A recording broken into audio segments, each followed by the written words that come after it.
at Stanford University.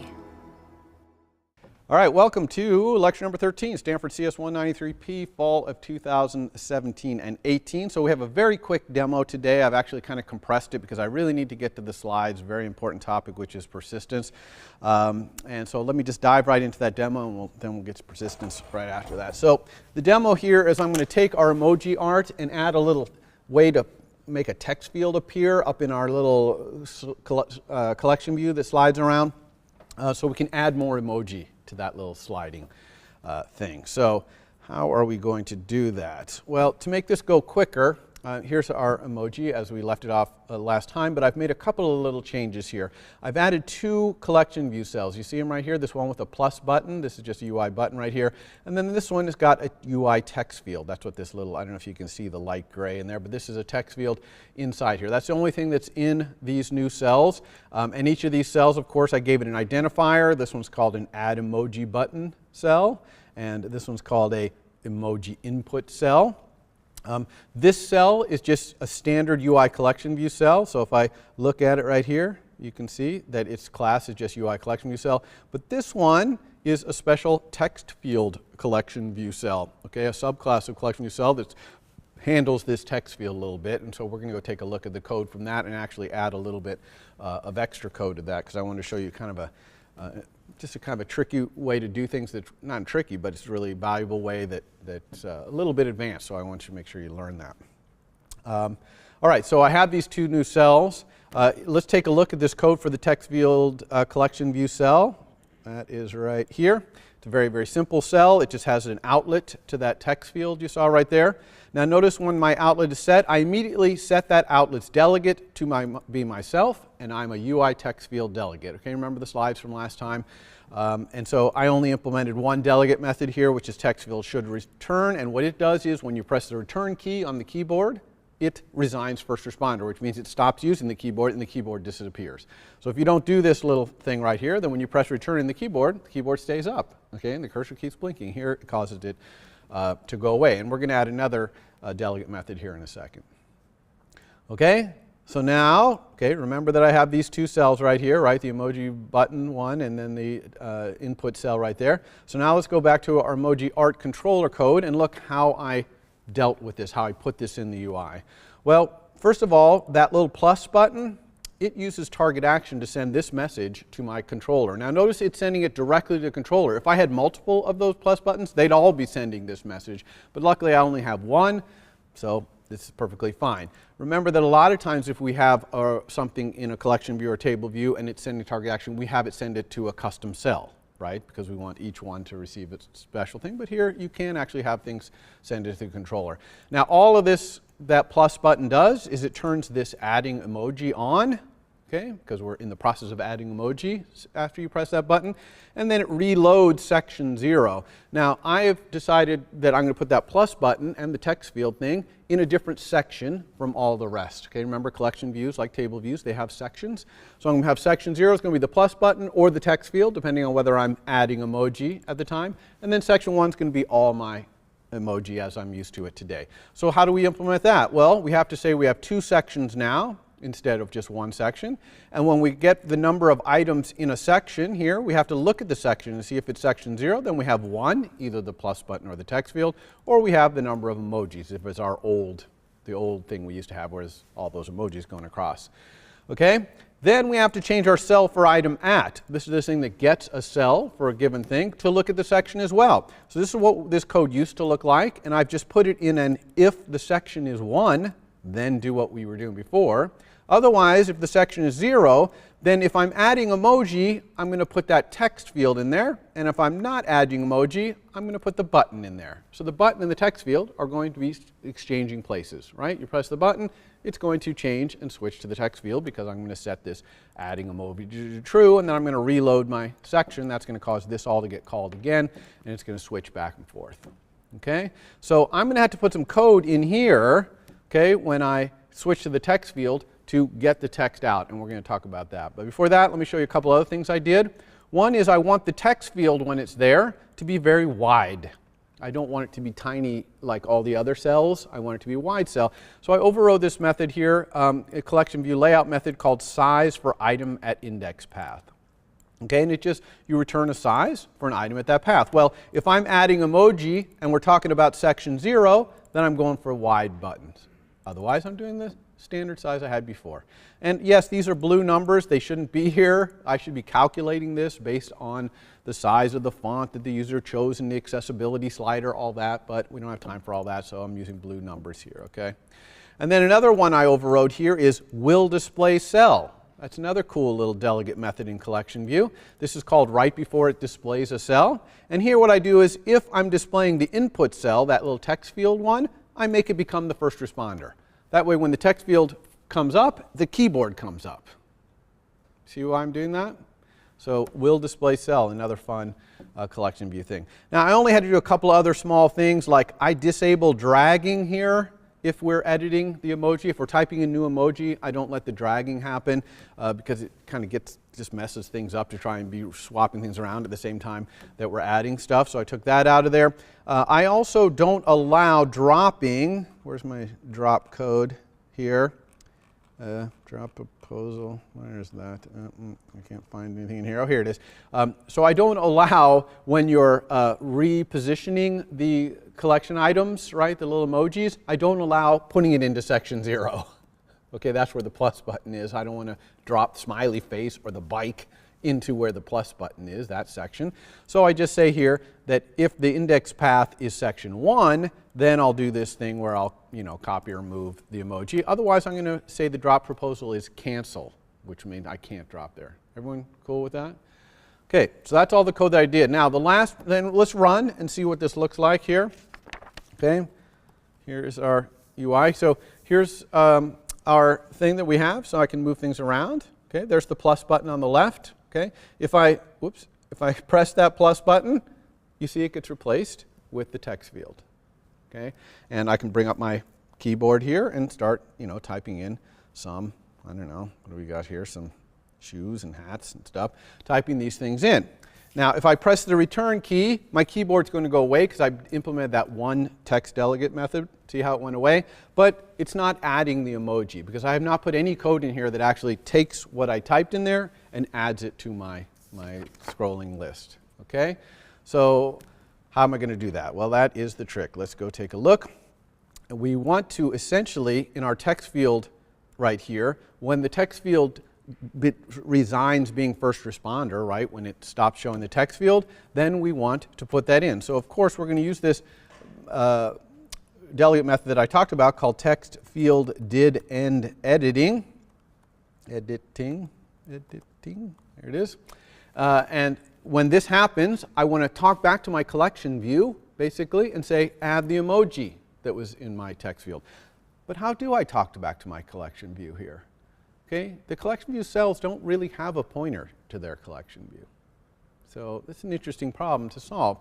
And I'm actually going to solve it. A lot of people would solve it by trying to go find the collection view and talk to it or something like that.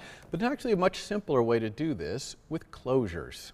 So I'm going to create a var, public var in this cell called resignation handler. Okay, and it's just going to be a closure, a function that takes no arguments and returns no arguments. In fact, I'm even going to make this an optional function so that it could be nil, doesn't have to be set. And then when the text field did editing happens, I'm just going to call this thing, resignation handler. It might be nil, so I'll optional chain it and call it. So I'm just calling that function. Now, anyone who is interested when my text field resigns can just set this closure to something. And that's exactly what we're going to do back here in our controller. Okay, where we load up our cell, which is right here. If we're doing the emoji input cell, which is the thing with the text fill, I'm just going to say if I can let the input cell equal this cell as a text field collection cell, which is collection view cell, which is that cell that has that text field in it, then I'm going to set the input cell's resignation handler. Resignation handler.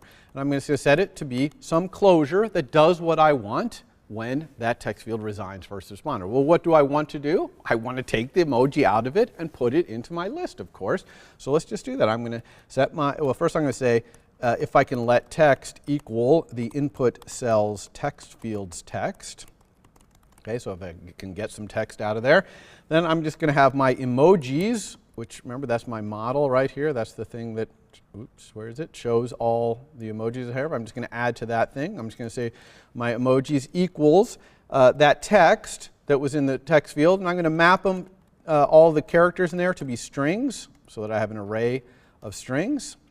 Right? And I'm going to add that to what's already there. So that's emojis. Just are the emojis we already have. And I'm even going to do a little trick here where I'm going to uniquify them. Uniquified. This is just a little thing that I put in that utilities thing, which just takes an array and makes sure all the items are unique. Okay, because I don't want to have multiple smiley faces, multiple bikes, whatever. Now, of course, I get this of, hey, you are using self implicitly here. You should put self dot.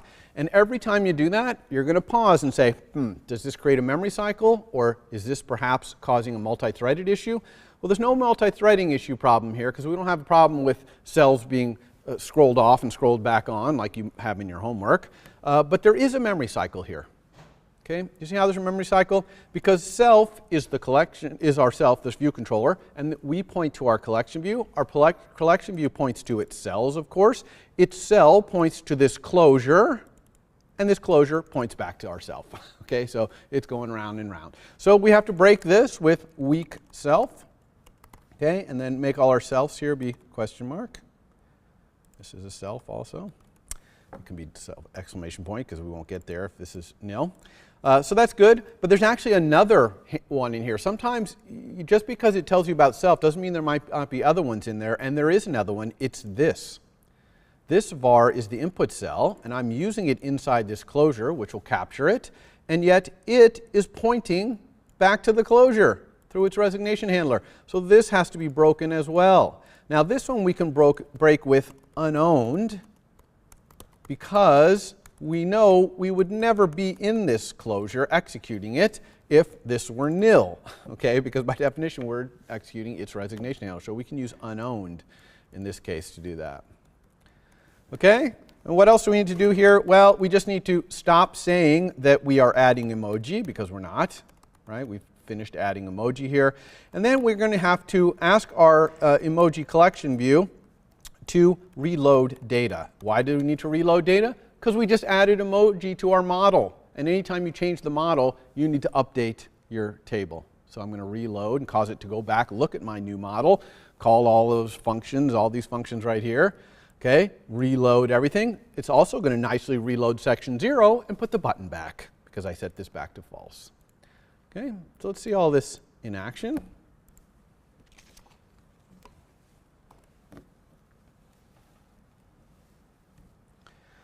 Okay, here we go. So we got this. We can still scroll around. Normally we can reposition these things. It won't let us put it in section 0. Okay, that's good. We hit plus. It brings up the text field. It reloaded that section and put the text field because we're adding emoji right now. Can bring up my keyboard down here.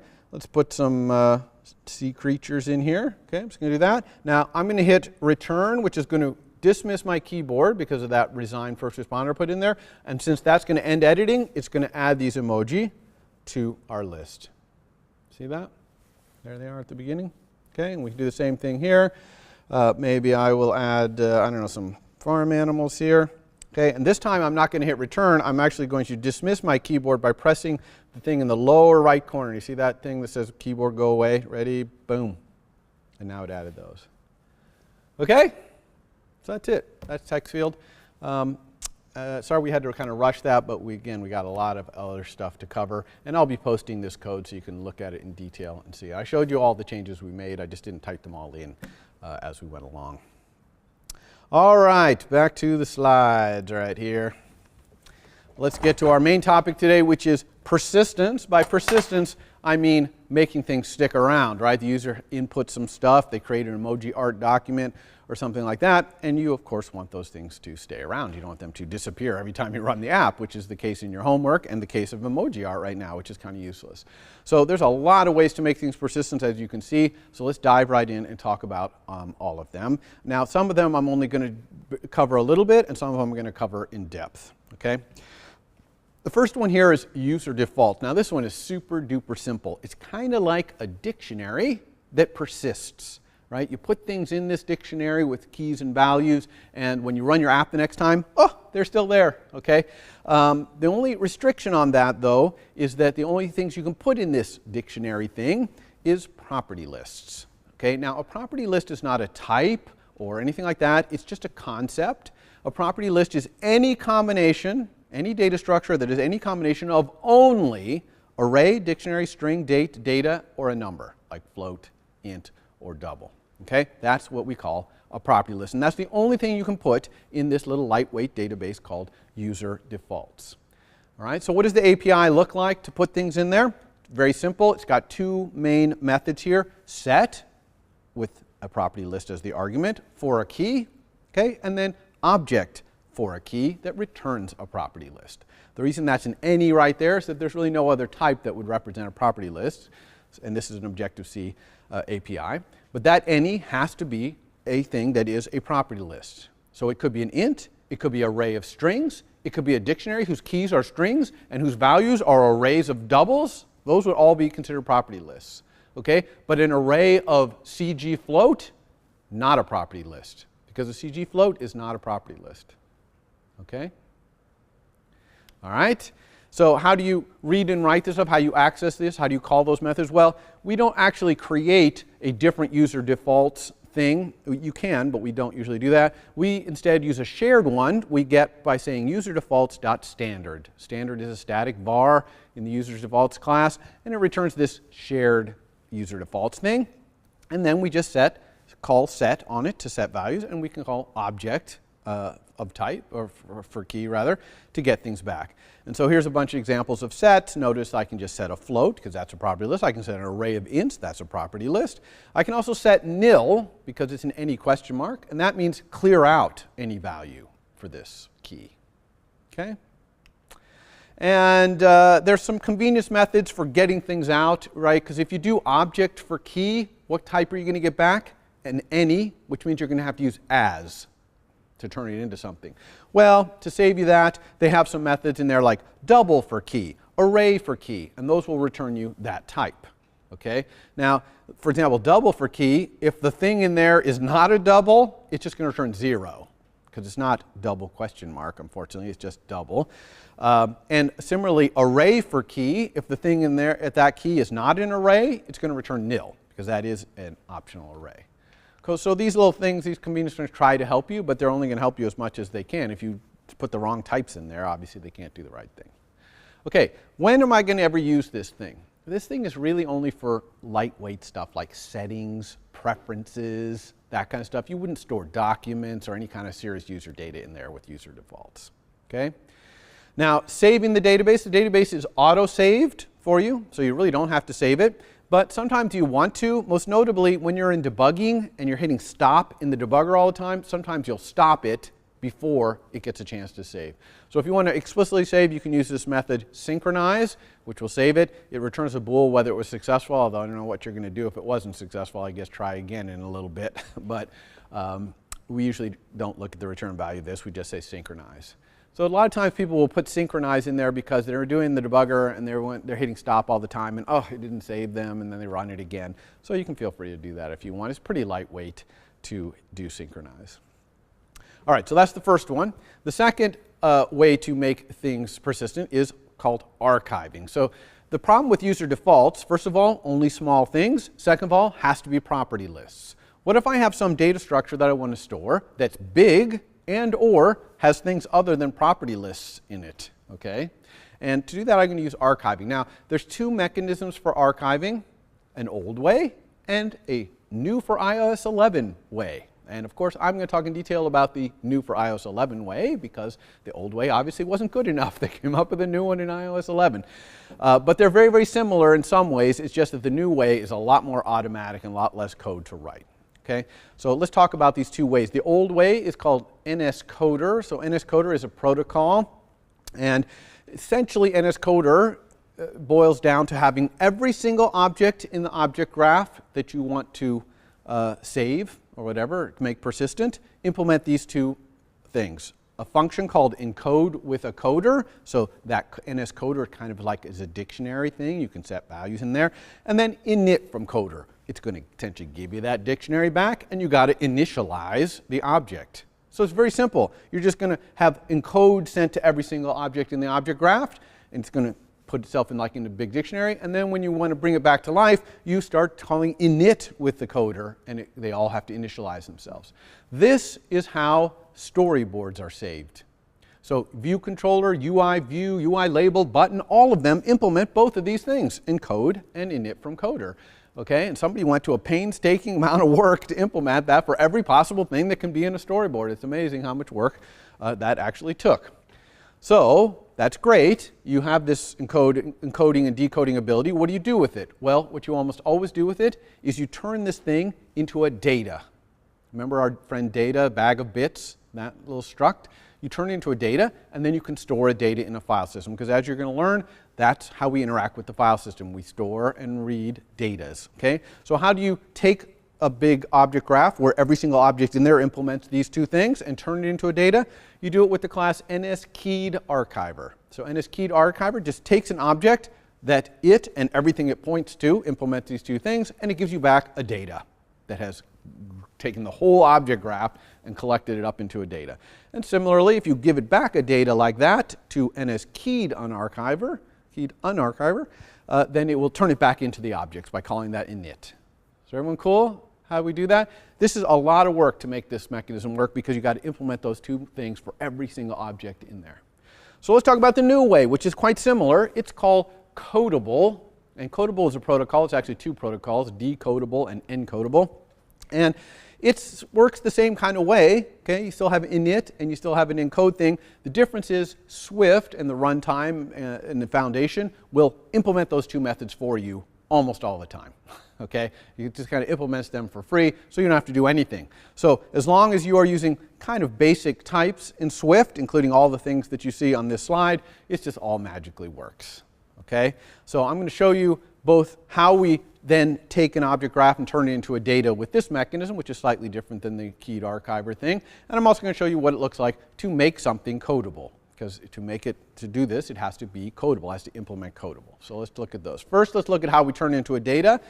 Here, instead of turning it into just an arbitrary blob of data that we don't know what it is, we actually encode it to a known format like JSON. Okay, everyone know what JSON is? It's essentially just like this text format for describing things on the internet, passing data around. And so JSON is a well-known format, and we can turn that big object graph into a description of it that is JSON, amazingly. And there's another encoder that can do this that does property list. Okay, so this whole thing I was saying about UserDefaults, where everything's an array of strings or dates or numbers, you can also turn it into something like that. Okay, those are the two encoders that come with iOS. And how do you do this? Well, you just have your object that's of my type, some type that you define. That type has to be codable. And as long as it's codable and everything that it wants to be archived inside of it is codable, then you can say JSON data equals try to JSON encode that object. And it's going to give you back a data blob, and in that data blob is a JSON representation of your entire object graph. Okay, which is pretty incredible. Now notice this does throw. It's unlikely to throw when you're encoding, but it could possibly have something where I don't know why, but it couldn't encode it. It's possible it could throw. By the way, if you have a data blob that's JSON, you might want to look at it as a string. Okay, well, JSON is always encoded as UTF-8. That's the string encoding it uses. So you can always just take a data blob, like JSON data from that previous line there, and create a string with it. And all that string needs to know is what's the encoding. You say it's .UTF-8, which is Unicode 8-bit encoding. All right, now, what if you have a JSON representation of your whole object graph and you want to create the object graph out of it? Well, you just use a JSON decoder and say decode, and all you have to do here is specify the class or struct of the top level thing in that JSON represented by that JSON, and give it the JSON data blob, and it will decode it. Now, this also throws, and this is more likely to throw. Maybe your JSON data is corrupted or it's malformed or something like that.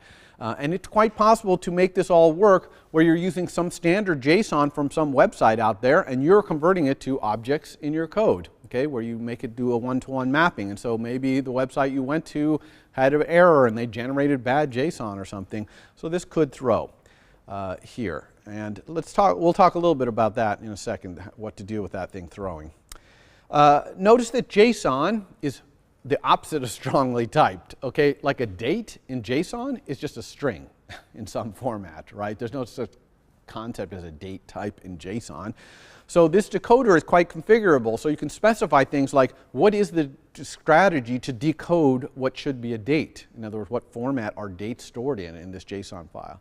So you can specify those kind of things to configure the decoder to be able to figure out this JSON representation. All right.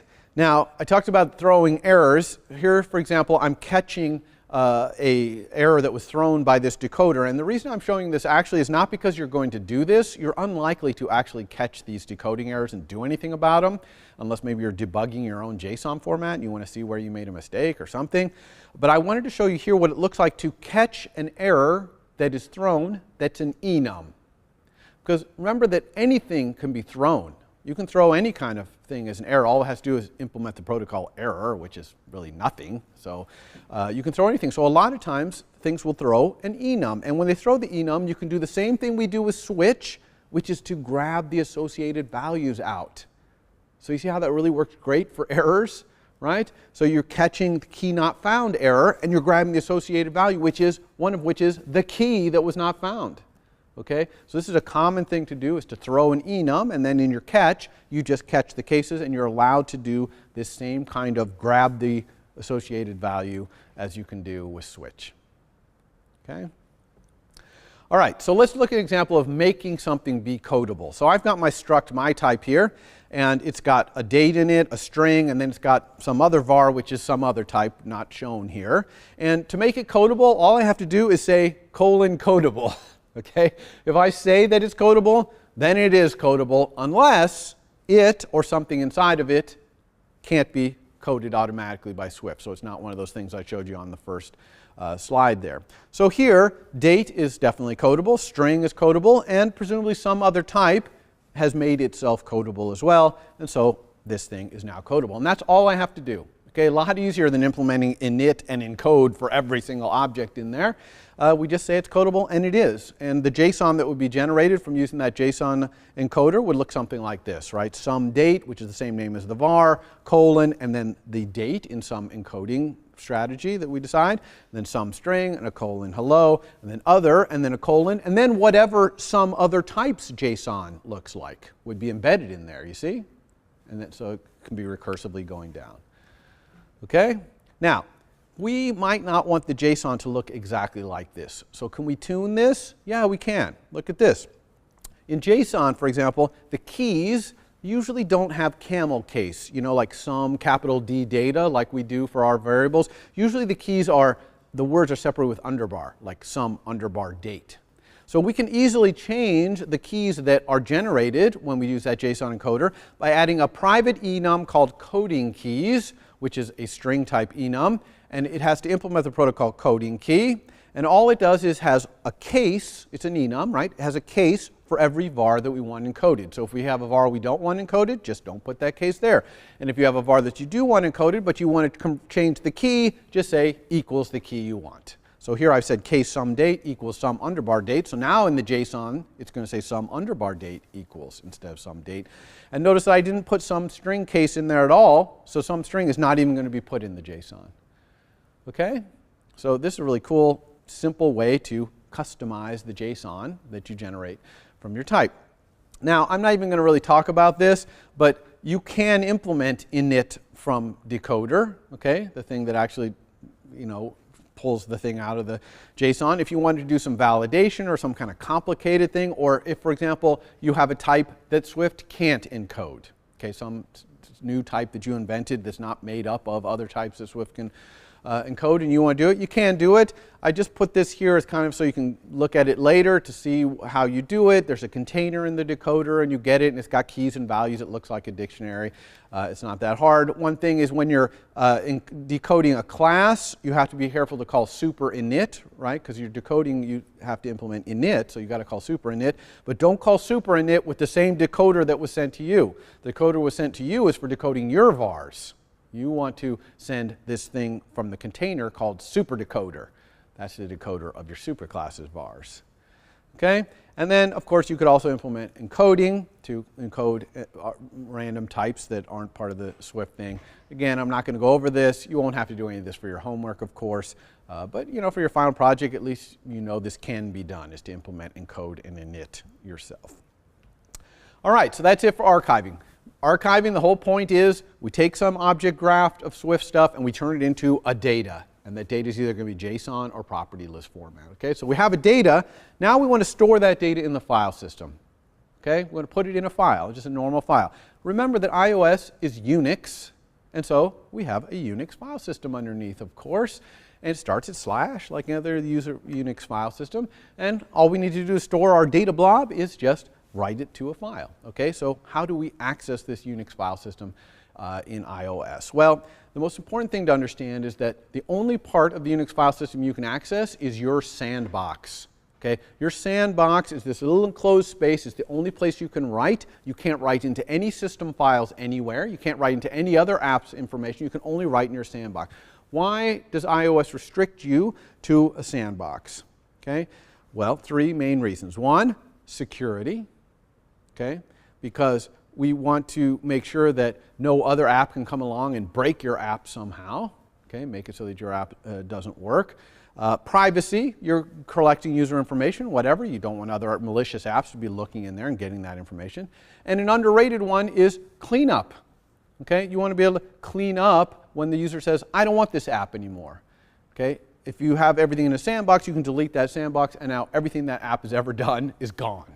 Okay, so it's a cleanup part of it. So accessing the Unix file system is all about finding a starting point in this sandbox. Okay, and there's a few starting points that you can find. For example, there is your application directory in the sandbox. This has your executable, all your storyboards, JPEG files, your image assets, all those things. This part of your sandbox, you can get a Unix path to it, but it's completely not writable. You cannot write to any of this. You can only read it. If there was something you needed to write in there, like let's say you pass some initial database or something, you would have to copy it out into one of the other places in your sandbox and edit it from there. Another place in your sandbox, really important, is the documents directory. This is where you store stuff that the user perceives as their data in document form.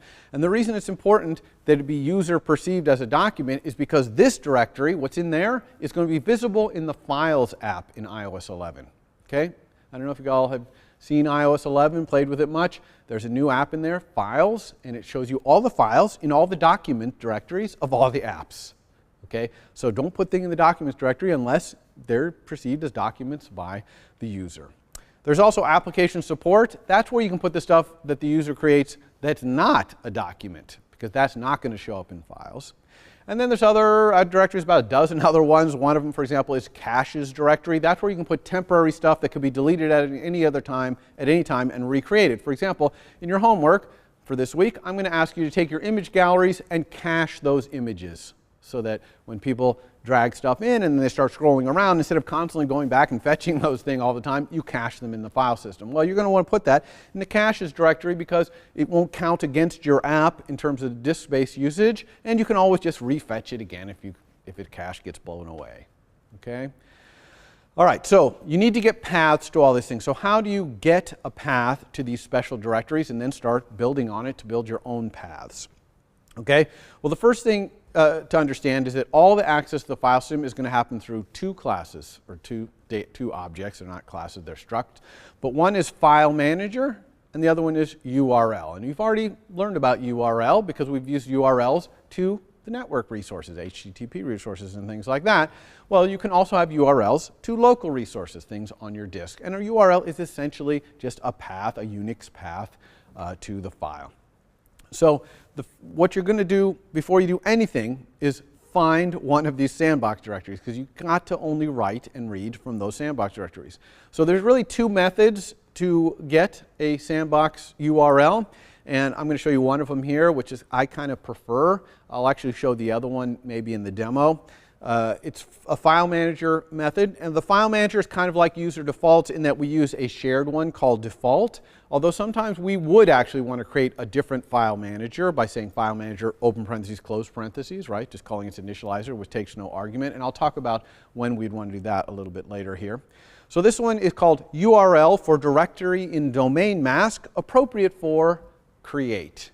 Okay, so let's look at these arguments. The for directory is the sandbox directory you want, like the document directory, the caches directory, the application support directory. Okay, that's there, and it's specified via an enum here, and I'll show you some examples of what they are at the bottom. You can obviously go look it up in the documentation, what's available there. In domain mask is always .userDomainMask on iOS because we have the sandbox and we can only look in the sandbox. On Mac OS, it could be a shared network domain, it could be the system's shared domain, etc. But on iOS, it's always UserDomainMask right there. Appropriate for, just you're always going to set that to nil. That's basically if you're going to replace a file, you want to specify the URL of what you're going to replace so you can make sure it's on the same volume as the URL you're getting. Again, kind of not meaningful in iOS most of the time, so that's usually just nil. And then create is an important one. That says whether you're going to create that sandbox, special sandbox directory, because not all of them exist when your app is created. Like application support does not exist, so you have to make sure you say create true right there. It doesn't hurt to say create true. I think document directory actually is already created for you, but can't hurt. So this is how you get a URL. You see the return value is a URL into the sandbox. Now that you have a URL in the sandbox, now you can start writing files. And the way you do that is by using the URL method, appending path component, so adds a directory or the name of a file onto the end of that URL. You can even add file extensions. It's perfectly legal, by the way, to say appending path component foo.jpg. You don't have to do the extension with a separate call there. But anyway, you're going to use that to build a URL that extends past the sandbox box, and it can have directories and stuff. You can, once you have URL, you can find out about things like, is it a file URL or is it an HTTP URL? You can get things like the write date. Is this a directory? How big is this file? From this method, resource values in URL. And resource values for keys takes a bunch of keys, like file size and stuff like that, and goes and looks it up in the file system and returns a dictionary with those keys and the value it found. That's why the value is an any right there. It could be a number, it could be a string, things like that. Okay, so you can find out a lot about your files there. How do you read and write files? We do that with data. Okay, and you've already seen this actually. We used data to read a file off the internet with an HTTP URL. Of course, you can do that with a file URL as well. We did not use the options when we did it because we use default options, which you mostly will, but there are some read options you can go look at. And to write files, you're going to send this to data. Write to URL, and it also has options you can look at as well. So that is how we read and write to the file system. We have a data, probably one we got by archiving the thing to JSON or whatever with our archiver, and we just read and write it with these two methods from the file system. So you can see it's all about just getting the right URL, and it's easy to read and write. Okay? I'm going to talk a little bit more about FileManager. Okay, it can do a lot of other things besides just give you a URL of something in the sandbox. For example, it can tell you whether a file exists in the file system. It can move files, copy files, create directories, enumerate directories, delete files, all that stuff, all in FileManager. FileManager has probably 100 methods in it for doing all that. FileManager also has a delegate. Okay, and that delegate, almost all of the methods are should this. Should I allow opening this file? Okay, should I allow you to move this file? They're kind of should things. So a delegate can control whether the file manager is allowed to do things. That and the fact that FileManager is thread safe, but only within one instance of the file manager. So if you have a file manager on another thread besides the main thread, it's thread safe, but only if that file manager was created on that thread. And the FileManager.default that I showed you before, that's the main thread one. So you don't want to use FileManager default in any other thread but the main thread. Okay? And of course, if you're going to set a delegate on the file manager, you probably don't want to set the delegate of FileManager.default. That's kind of a shared file manager everybody's using in the main thread. So you probably want to create a file manager in that case. Okay? Multiple file managers know how to not step on each other's toes. All right? So we've learned the simple little database, which was the UserDefaults thing, where we could store property lists for that's just for settings and stuff like that. Then we learned about how to do archiving, much more powerful. We can store other things, and Swift will mostly just do the code for us, but sometimes we can get involved if we want. and it generates data. Then we learn how to take those data with JSON or whatever in them and store them in the file system using FileManager and URL. Now I'm going to talk about the next persistence thing, which is core data. So core data is if you have a large amount of data and you need to search over it. In other words, you need a database. So core data is essentially a SQL database with an object-oriented API. So you interact with this database. It looks like Swift objects, but behind the scene, those Swift objects are actually in a database, a SQL database. Now, core data is very powerful and can actually have backends that are different than SQL, but for the most part, we use SQL backend for core data. Okay, so that's what core data is. It's very efficient. Okay, beautifully object-oriented. Now, I don't have time this quarter to talk about it, but luckily, I spent a whole week on it last quarter. So you can go and look on iTunes U and see 2 lectures on it. It hasn't really changed that much for iOS 11, so it'll all be good. This is a great not covered in lecture feature for your final project because I'm not really going to cover it in this lecture. I'm going to kind of give you an overview of it, but you can easily go back and watch my last lecture and boom, learn all about it and be ready to go. Okay, so all I'm going to do here is a brief overview of it if you want a detailed of core data, and it is a great feature to do for your final project, believe me. Go check that iTunes U. All right, so it's a way of having this object-oriented programming layer with the backend SQL. How do we do that? How do we match those 2 things up?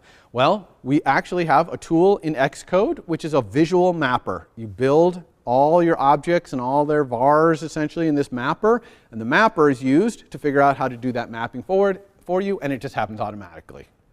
Okay? So if any of you who know about databases, databases have tables, they have rows in the tables that are records, they have columns which are the fields. That's still happening behind the scenes, but you don't see any of that when you're programming because you're using an object-oriented API. So this is what the visual mapper looks like, right? It's in Xcode here. And here I have a couple of objects here, a tweet and a Twitter user. Okay, and those are going to map to objects in my code and tables in the database. And then we've got the fields, like the tweet's got a created date, the unique identifier of the tweet, the text of the tweet. And it's even got a var, which is the tweeter, which points over to the Twitter user. And on the Twitter user side, it's got a var called tweets, which is going to point back, which is actually a set of tweet objects. Okay, so this mapping is being used by core data on both sides, on the object side to make all these things look like objects, and on the other side to build the tables and rows in the database. So let's look at what it kind of looks like to do this in code so you get an idea. Again, I'm not trying to teach you how to do core data here, just to kind of give you an idea what it looks like. The most important thing about core data to understand is that we access all of it from the code using an NSManagedObjectContext. So this context is key, and there's 2 ways to get this context. One, you know how when we created a project, there was that little switch there that said use core data? You remember that? So you can flip that on, and then you'll get a method in your app delegate, which we haven't talked about. We'll talk about that next week, that is giving you the context. It's actually a var that gives you the context. So that's one way. Another way is to create a subclass, or to use a subclass of UIDocument, which I'm going to talk about later today, which will give you the context. And UIDocument is a way of abstracting a document. So that's a way of looking at your entire database as just like one big document. Okay? It could be a huge document because this database can be big. But those are the 2 ways to get a context. Once you have a context in your hand, now you can start doing all this access in the database looking like an object. And here's what this looks like. So here, for example, I'm creating a tweet, and the only argument to the initializer there is the context, which is basically the database to put it in. But then if I want to set the text of the tweet, I just say tweet.text. It looks just like Swift. Tweet.created equals a date. Okay? Yeah, I can even create Joe, a Twitter user, in the same context as the tweet, and say tweet.tweeter equals Joe. I can even go tweet.tweeter.name equals Joe Schmo. In other words, use Swift notation to go through objects that I'm linked to. So it really looks just exactly like Swift. Okay? And I can also delete objects by just asking the context to delete them. Changes that I made are actually auto-saved if I use that UIDocument approach to getting the context. But if I use the use core data switch to do it, then I have to save it. The only thing about the save is it can throw. As you can imagine, if I'm saving this stuff out to the SQL database, I could get SQL errors or some kind of file system full or things like that. So you have to catch the errors if I'm not going to do the UI document-based auto-saving. Okay? Now, how about searching for objects, tweets and Twitter users in there? So here I'm going to search for some Twitter users that have tweeted in the last 24 hours. So first, I asked the Twitter user class for a fetch request. You see the first line there where I'm saying Twitter user.fetch request. Then this fetch request, I set a predicate on it, see, NS predicate format. And predicate is a way of specifying the search you want, you know, in text. It's not quite like SQL, but it's very English-oriented. So here I want any tweets that were created after 24 hours ago, okay, because yesterday is a var I made on the previous line, which is time interval since now minus 24 hours. Okay, so I've described my search that way. I also can describe how I want the results sorted. Okay, here I'm going to sort them by the name of the Twitter user. Okay, and then I just ask the context, please go fetch those things that match that. And it gives me back an array of those things, as you might expect. And if nothing matches it, I'll get an empty array. If there was an error, like maybe my predicate had a syntax error, I said like any tweets dot created by, then this is going to throw. Okay, and I'll have to catch it and figure that out. But otherwise, it returns an array of the objects. So it's really easy to query the database too. And it's using SQL to do that search, so it's super efficient. And it's even large values coming back, it's efficient about that as well. I can't really talk about how it does that, but it's also very efficient, even if huge things are returned. And Core Data can do so much more. It has great support for multi-threading. It has a very close integration with UI table view. As you can imagine, you often might want the information from the database to appear in a table. You can even set it up so a table is always showing the result of a fetch request, even if the database changes from underneath. Just automatically updates the table. And you don't have to do anything in your code. Just say what fetch request you want associated with the table. It does lots of good databasey things like optimistic locking and rolling back changes. You can do undo, redo really easily with this with the Core Data. And so I can't cover any of that, but I just want to give you kind of an idea of what Core Data can do because it's a very powerful framework in iOS. So check out my last quarter's iTunes U to figure out how to do that. I do a full demo, the whole deal. All right, so next topic is also something I can't talk about this week, but I also did a week on this the quarter before that. So if you go back one more iTunes U, instead of Core Data that quarter, I did CloudKit. And instead of either of them this quarter, we're doing the document browser, okay? So every quarter, I like to spend a week on persistence, and I kind of do a different thing each quarter. This quarter, I'm doing document. 2 quarters ago, I did CloudKit. So what is CloudKit?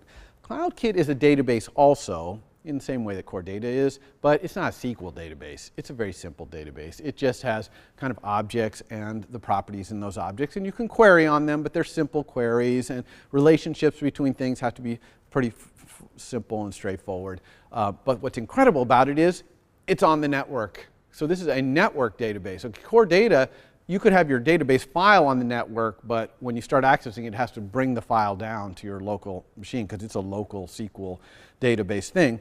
Whereas CloudKit, actually, when you make a request to search for something, it does it over the internet to iCloud and says, search that database and send the results back.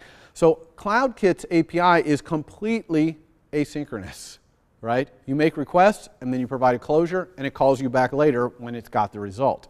So this requires a certain thoughtfulness in programming when things can take a long time like that. Okay, you've already seen this a little bit with multi-threading in your homework, hopefully, but it's kind of amplified in CloudKit. Now, it's not bad. It just requires you to think in a certain way as you're programming. So the important components of CloudKit: you got record types. That's kind of like classes. You got fields. That's like a var in class. Record. That's like an instance of a class. A reference. That's like a pointer to another class. You got databases and zones inside databases. You got containers that contain databases. You got queries. That's like a fetch request a little bit in Core Data. It's actually quite similar to a fetch request in Core Data. And then you've got subscriptions, which are a fantastic feature. That's you make a query and you give it to the server and you say, anytime the database changes such that this query would change, send me a push notification. Okay, do you all know what a push, who knows what a push notification is? Heard about that? Okay, so not everyone, but most people. So a push notification is just something that comes to your app, and it'll even wake your app up and say, well, some information has arrived. And that is one of the coolest, if not the coolest feature in CloudKit, is that you'll get notified when the database changes in a way that you care about. Those are called subscriptions. But you're going to see, I'm going to show you some code for CloudKit. It's not like Core Data in that it doesn't look as much just like Swift in the code. You've got more function calls and stuff. Now, to use CloudKit, you have to turn on iCloud, and you do this, like a lot of things you have to turn on, like push notifications and other things, in the capabilities section of your project settings. So you're going to go there to capabilities, and you're going to flip this switch for iCloud on, and then you're going to turn on this little CloudKit switch down here, and that's going to enable that capability for you to use CloudKit. If you don't turn this on, you won't be able to use it. And when you do that, there's going to be this little button down at the bottom called CloudKit Dashboard. This CloudKit Dashboard, let's press it and see what it looks like. It's going to go to this place on the web where it's going to show you your database schema. So all your record types and all the little fields in it. Not just that, but the actual data, okay, which is not that useful once you ship your app because you're going to have thousands of users generating so much data you can't even look at it. But in development, it's really great because you create a object and you can go look at it and make sure it got in there and it's got the right data or whatever. So this dashboard is how you kind of work on your schema. It's not quite like the Core Data schema editor thing, because in CloudKit, different than Core Data, it builds the schema as you go. As soon as if you say, create an object of this name, it'll just go create it.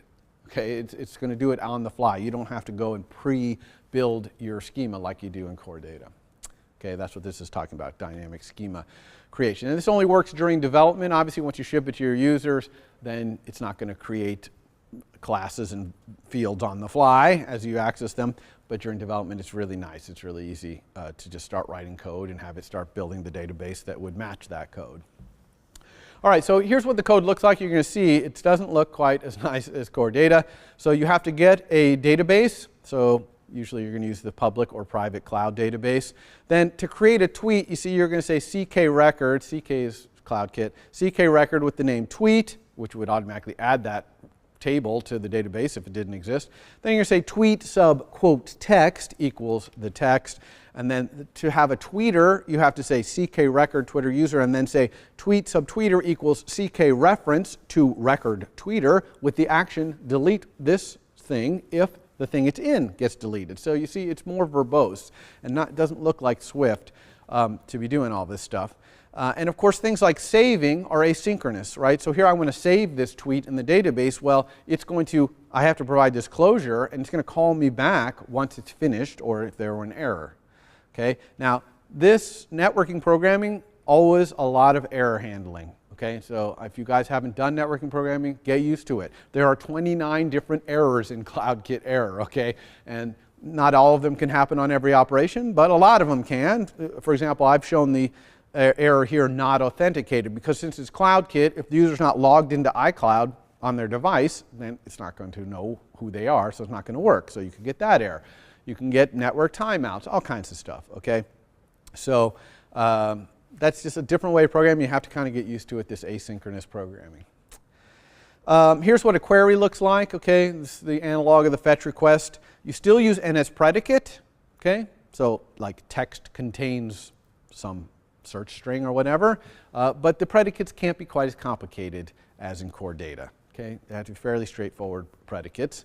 But then you create a CK query, which is a CloudKit query, and then you say perform, and of course it's asynchronous, so you provide a closure and it calls you back with the results of doing that query. Okay, so that's what querying looks like.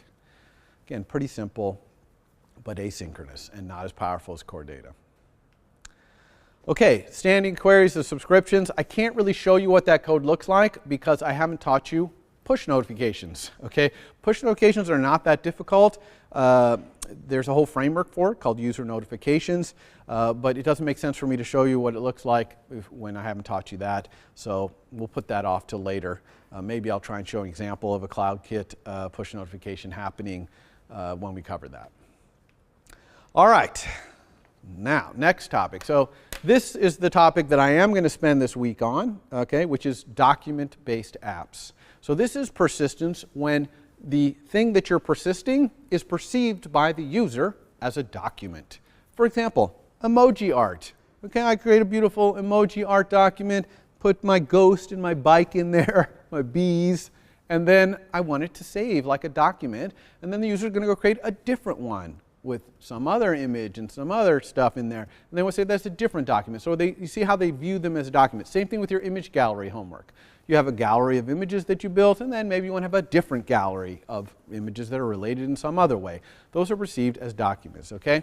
So we're going to talk about a mechanism that iOS API has for storing things as a document that is fantastic, okay? It takes care of absolutely everything you want to do with a document, and you have to do hardly any work to make it work, okay? All you have to do is actually convert your model into a data and back, and that's it. And it manages absolutely everything else.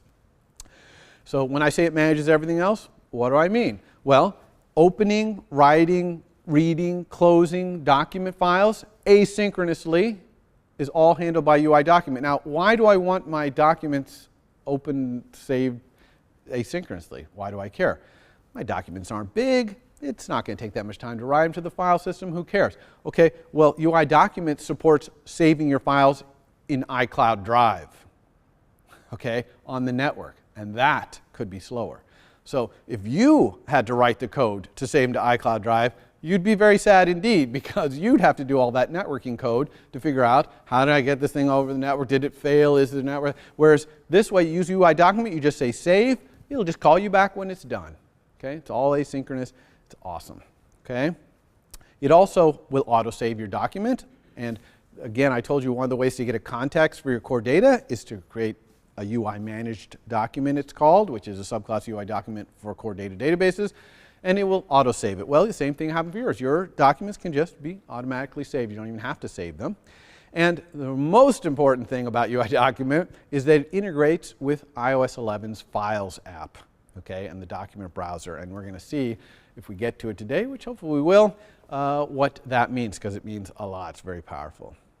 Okay, so what do you need to do to make UIDocument work? You want to have UIDocument. Well, I'm going to assume you already have an MVC that displays your document, and that it has some var or vars that are its model, right? This is MVC. Of course, it's got a model. So like in Emoji Art, we don't have our model yet in Emoji Art, but imagine I had some var of type Emoji Art, which was the model for what I'm showing. And it would have the URL of the image, and it would have all the emoji and where they were and the size they were, right? That would be the model of the thing. So I'm going to assume I start there.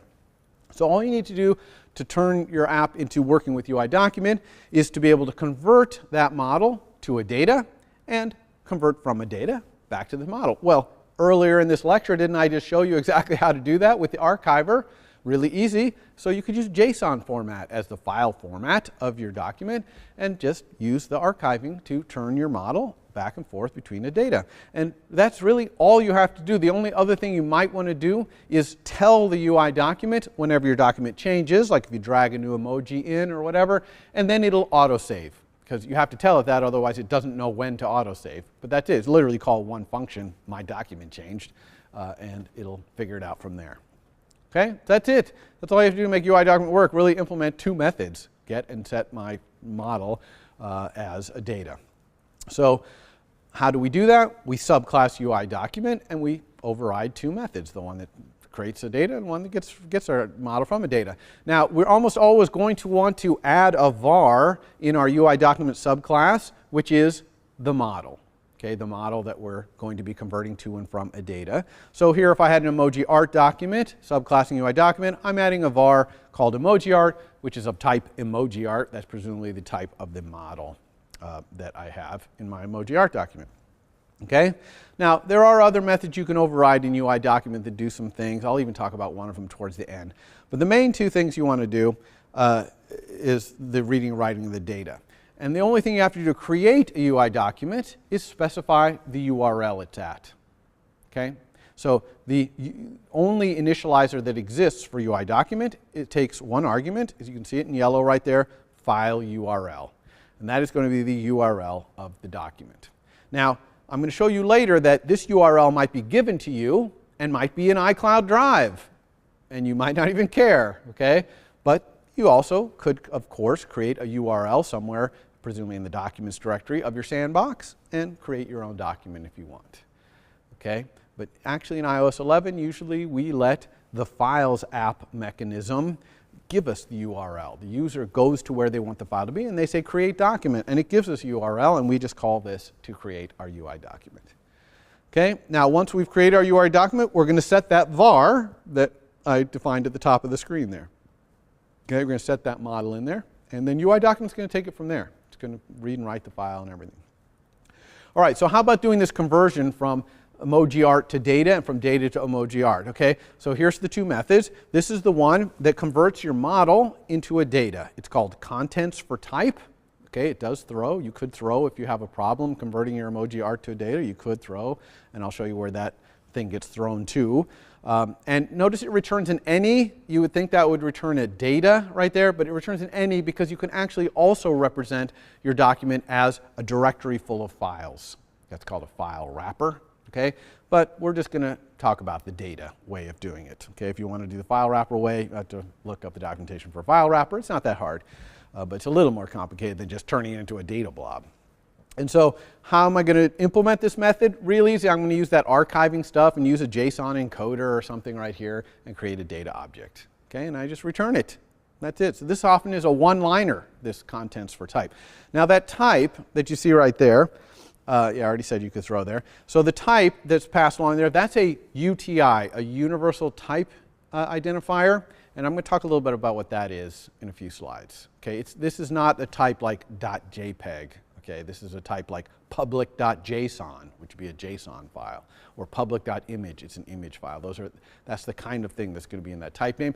Usually you don't care, because usually your UI document only opens one kind of file anyway, like an Emoji Art document, so you don't even care what that type is, but you might be a UI document that can be in different formats, and then maybe you care.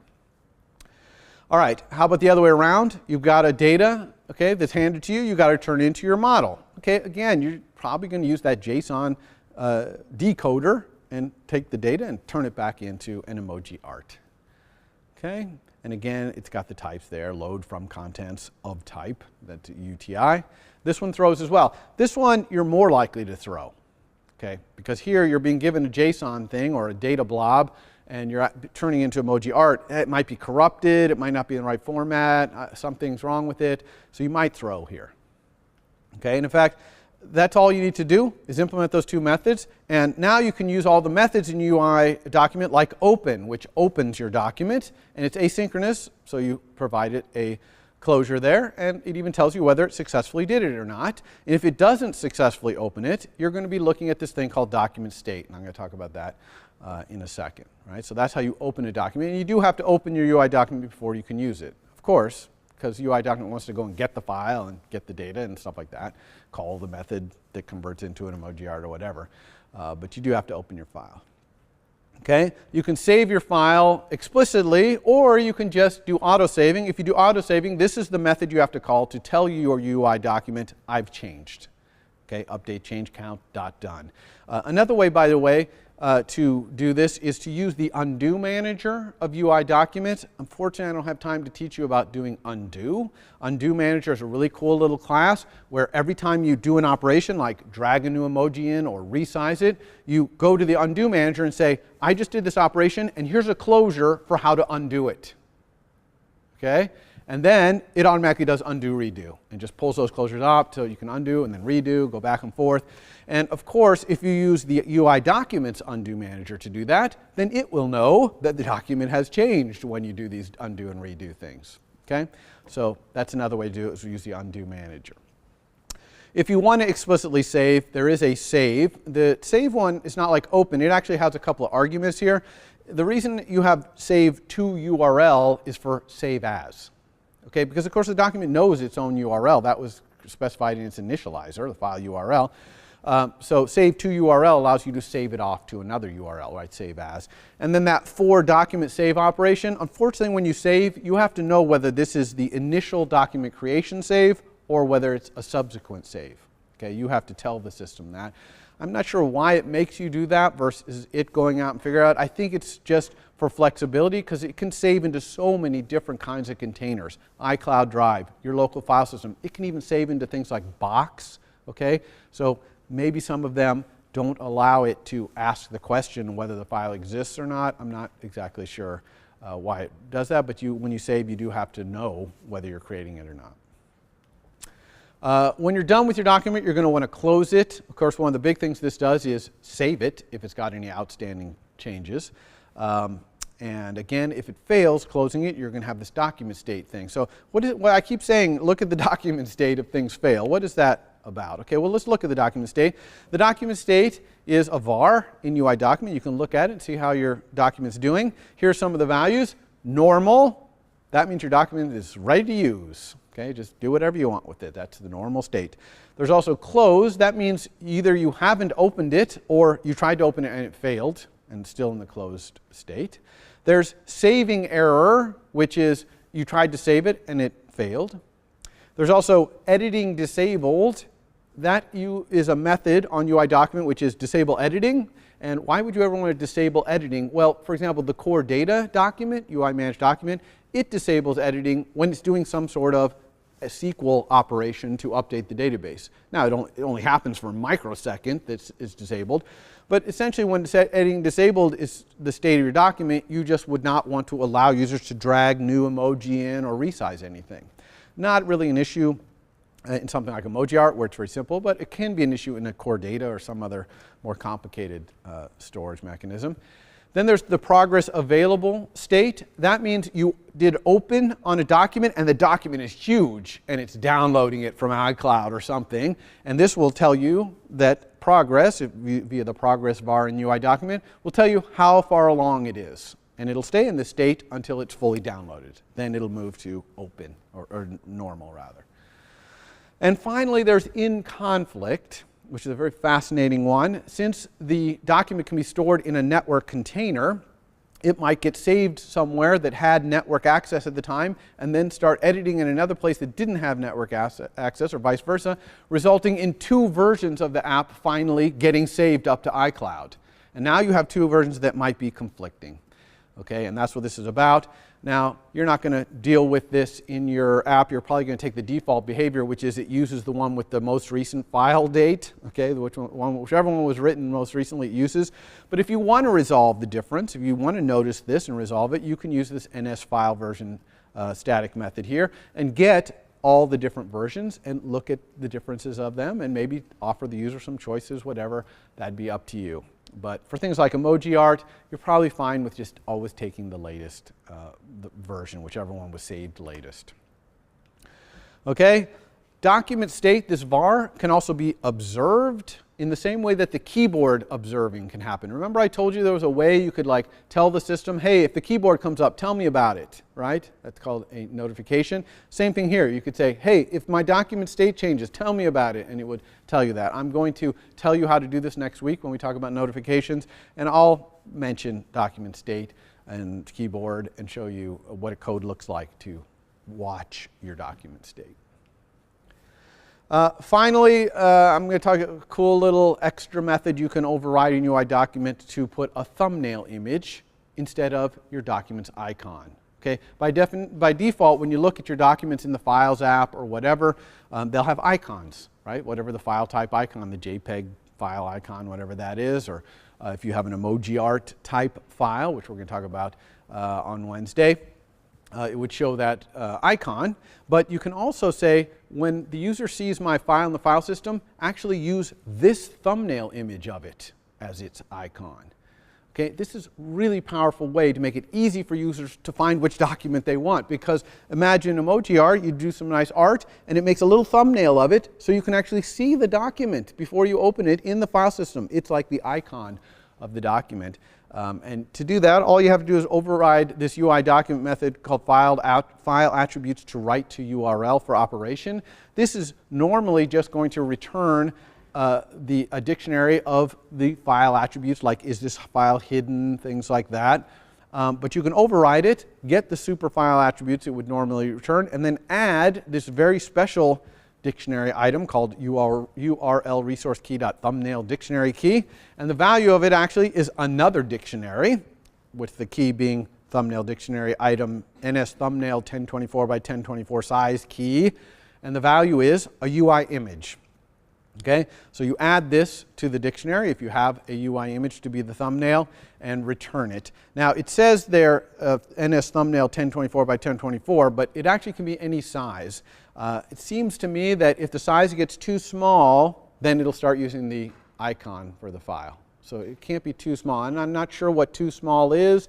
Probably has something to do with how big the icon image is. Maybe if it gets smaller than the icon image. I'm really not sure how it chooses. But as long as the image is decent sized, and I don't know if there's a limit too big, but you probably wouldn't want to waste your time creating anything bigger than 1024 by 1024, because it's going to be a thumbnail. It's going to be small in the file, showing in the Files app or whatever. You could return it. So we'll do this in the demo on Wednesday as well. Okay, so there's some other things in UIDocument like localized name. It'll look at the URL and get the name at the end of the URL, things like that. You can find out if you have any unsaved changes currently. You can get the date the file was last saved. You can even do user activity, which is this thing where you start working on something on one device and then you go continue on another, and you'll be exactly where you were before. Okay, so we're out of time today. I did have one more topic, which we'll start off Wednesday, which is the UIDocumentBrowserViewController. Which is an awesome way to give a very powerful user interface for your user inside your own app to create files, move files, delete files, put them in folders, drag them from iCloud Drive to your local hard disk, all this stuff. You get this powerful UI, very little work on your part as long as you have a UI document-based app. So we'll start off Wednesday. I'll tell you about that, and then I'll dive into converting Emoji Art to be a UI document-based app that uses all this cool UI and all that stuff. Friday, no more sections, so there's no Friday section. Next week, I'll be talking about alerts, notifications, I mentioned that, application lifecycle, that app delegate thing, and some more about segues, okay, more segues that we haven't talked about as yet, so that's what I'll be doing next time. All right, I will see you then. For more, please visit us at stanford.edu.